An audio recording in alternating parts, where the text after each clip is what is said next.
Lionel Messi, immense star de cette Coupe du Monde, immense joueur de cette Coupe du Monde, immense joueur tout court évidemment, mais là c'est le moment de se poser la question, est-ce qu'il est en passe de devenir une bonne fois pour toutes le plus grand joueur de tous les temps?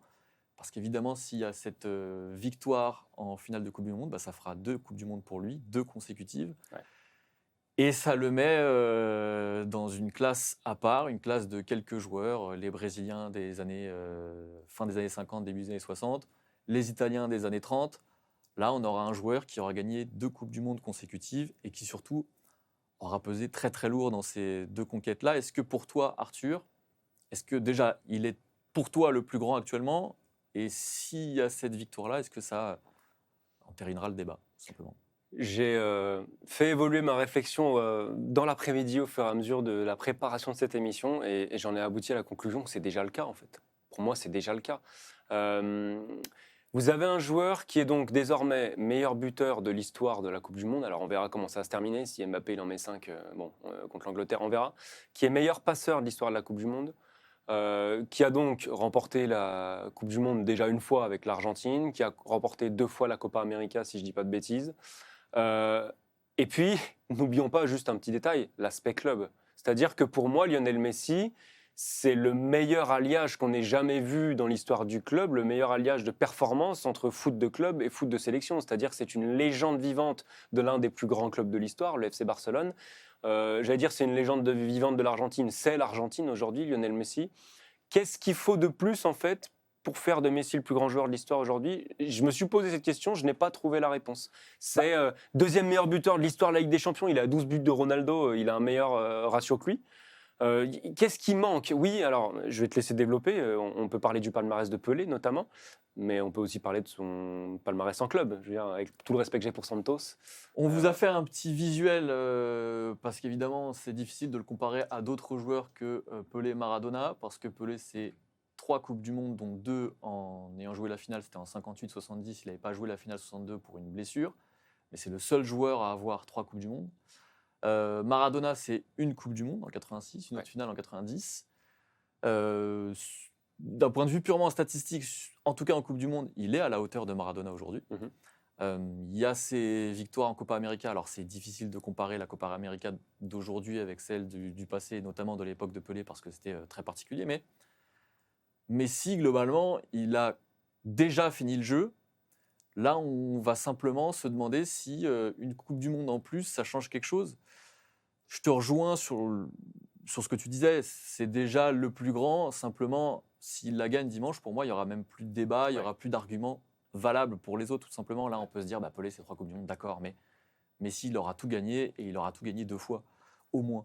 C'est complètement dingue. Et surtout, ce qui est fou, c'est que je trouve que son importance sur cette Coupe du Monde-là, 2026, elle est encore plus grande qu'en 2022, parce qu'il y avait eu 7 buts, je crois, en 2022, il y a 4 pénaltys. Et je trouve que là, sur ce qu'il a réussi en termes d'aura, en termes de leadership, à quel point son équipe s'est dévouée encore plus pour lui, à quel point il a été décisif, à quel point il a été clutch dans les moments importants, à quel point il a eu l'intelligence de pas toujours tirer la couverture à lui, mais aussi de prendre sa responsabilité pour faire jouer les autres. Ouais. Enfin, pour moi, c'est la Coupe du Monde parfaite, là, la Coupe du Monde de Léo Messi. Alors, pour qu'elle soit parfaite, il faut évidemment qu'il y ait une victoire en finale, mais il aura réussi à 39 ans à faire peut-être la plus grande compétition de son immense carrière, où il a déjà tout gagné plus d'une fois. En fait, à 39 ans, il a réalisé une meilleure Coupe du Monde que le Ballon d'Or en titre. Ça, c'est déjà juste cette phrase, je la trouve dingo. Parce que qui a pris des nouvelles de Lionel Messi là, sur les dernières années, depuis la dernière Coupe du Monde? Qui s'est dit, tiens, est-ce qu'il est encore au niveau, Messi, pour jouer une Coupe du Monde? Est-ce qu'il va même la jouer, la Coupe du Monde? Personne s'est trop soucié de l'Argentine, Messi, parce que tout le monde s'est dit, c'est bon, 2022, c'est la fin du bal, c'est la fin de l'histoire. Et bien lui, il en avait une autre à écrire. Et ça, c'est exceptionnel. Il nous a tous fait taire, moi le premier. Je me suis dit, ok, ouais, c'est bien sympa, il met un triplé contre l'Algérie. L'Algérie, c'est très friable défensivement. Puis après, non, pas l'Autriche, il y avait la Jordanie au troisième match de poule. Le deuxième, je l'ai oublié. Une adversité assez relative. Si, c'est bien l'Autriche, pardon. Une adversité relative tout au long de ce parcours-là. Mais en fait, à force, voilà, c'est Messi cap de buteur. Ensuite, là, c'est Messi qui est en train de prendre la cape de passeur décisif. Il se met à faire des centres du droit tendus. On l'a jamais vu faire ça dans sa carrière. Et puis, physiquement, alors je sais, il ne faut pas se faire berner. Il y a 80% du match où il marche Lionel Messi. Ouais. Mais même, en fait, même un joueur, normalement, 80% des joueurs de son âge qui sont encore sur le terrain, même s'il marche 80% du temps, il y a encore l'histoire du coup de rein. Le coup de rein, Lionel Messi, il l'a encore, quoi. Il est encore digne des meilleurs joueurs du monde à ce niveau-là. Une Donc, stat qui le résume très bien. Hier, c'est le joueur qui fait le plus de dribbles sur le match face à l'Angleterre. Je crois que c'est 9 dribbles. Il me semble que ce n'était pas arrivé depuis le début de la Coupe du Monde. voilà. Ça dit quelque chose. Et d'ailleurs, je crois que les 2 meilleurs dribbleurs de cette Coupe du Monde sont Lionel Messi et Lamine Yamal. Et je trouve qu'il y a quelque chose quand même d'assez dingue, pardon, tu allais prendre un commentaire, mais quelque chose qui a d'assez dingue, c'est que là, alors, en tout cas c'est mon avis, on parle même plus de la comparaison avec Cristiano Ronaldo. C'est-à-dire que Cristiano Ronaldo, là, il faut se rendre compte à quel point, pendant les gens de notre génération, ça a été quand même le grand débat. CR7 ou Messi. Aujourd'hui, ce n'est même plus un débat. Ronaldo, il est dans le rétroviseur de Messi depuis un petit moment, et en particulier depuis cette Coupe du Monde-là, déjà depuis 2022, et depuis que Ronaldo, officiellement, a dit adieu à ses espoirs de remporter une Coupe du Monde. Et puis surtout, il faut quand même se rendre compte d'une chose, d'un point de vue collectif. Lionel Messi a très très longtemps été le maudit de la sélection. Ouais. Souvenez-vous, il y a 10 ans, il avait dit « j'arrête, j'en ai marre » parce qu'il venait de perdre une finale de Copa América. Sur les 5 dernières années, il remporte une Coupe du Monde, 2 Copa América consécutives alors qu'il avait perdu, je crois, 3 finales auparavant. Ouais. Et là, il est en passe, il joue une nouvelle finale de Coupe du Monde. C'est-à-dire qu'en l'espace de 5 ans, potentiellement, il aura gagné 4 titres majeurs, les 4 titres les plus importants pour l'Argentine, enfin les 2 titres les plus importants pour l'Argentine 2 fois. Personne n'a fait ça. Et dans le foot d'aujourd'hui, quand on sait à quel point c'est difficile de gagner une Coupe du Monde, quand on sait à quel point c'est difficile de la gagner 2 fois, et même chose pour la Copa América, il faut quand même se rendre compte de à quel point il a complètement basculé dans une autre dimension depuis ces années-là où c'était le maudit de la sélection, où personne ne voulait le mettre dans la même galaxie que Maradona, parce que Maradona avait, lui, porté sa sélection sur le toit du monde. Ouais. Et pour continuer d'ailleurs avec le parallèle avec Ronaldo, il faut bien se rappeler qu'en 2016, après une défaite en finale en Copa América, une nouvelle défaite, il laisse entendre qu'il va prendre sa retraite internationale quand même, Lionel Messi. Ouais, Ah pardon, là c'est la fatigue, vous commencez à le voir. C'est la fatigue, j'étais un peu sur mes notes, donc on va oublier ce qui vient de se passer, on va prendre des commentaires. Non, mais en plus, en 2016, c'est l'année de l'Euro pour Ronaldo. C'est ça, c'est là-dessus que je voulais finir. Vrai débat. Oui, non, voilà, mais je te rappelle. J'ai repris en fait ton argument, je voulais le magnifier. Et oui, lui était encore le maudit à ce moment-là. Il a complètement renversé la vapeur depuis.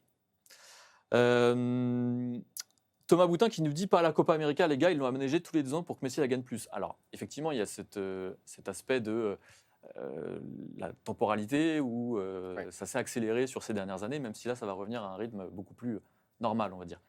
Mais il n'empêche qu'il fallait quand même la gagner. Oui, tout à fait. Et que c'est pas si facile. Et qu'en Amérique du Sud, quand vous voyez le combat que c'est en Amérique du Sud pour remporter un match, il ne faut surtout pas négliger ces 2 victoires-là. Je ne dis pas qu'une Copa América vaut autant qu'un euro, j'en sais rien. Peu importe. Il en a gagné 2 de manière consécutive et il a gagné une Coupe du Monde juste avant, enfin entre les 2. Donc ça pèse quand même dans la balance. Il y en a beaucoup qui disent, je vois encore Kevin, au milieu du terrain hier, c'est un bloc face à Kane, Bellingham, Anderson, on parle rarement, mais il est impossible à bouger sur ses appuis. Ça, c'est vrai, c'est le moment où il y a la double lame de Bellingham qui vient lui mettre un taquet et Anderson qui réussit à le faire tomber, mais qu'est-ce qu'il faut mettre comme impact pour le faire tomber ensuite? On dit souvent qu'il y a les soldats autour de Lionel Messi, à juste titre, hein, les McAllister, les Enzo Fernandez, les De Paul quand il est sur le terrain qui accourt à la moindre faute.